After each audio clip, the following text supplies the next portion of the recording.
मोदकं सदा विमुक्तिसाधकं कलाधरावतं सतं विलासिलोकरक्षकम्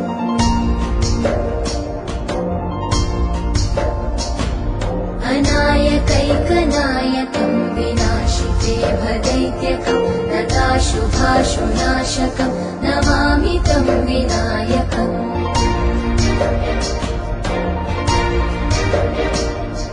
न चेतरातिभीकरं न मोदितार्थभास्वरं न मत्सुरादिनिर्जरं न ताधिकापदुद्धरम्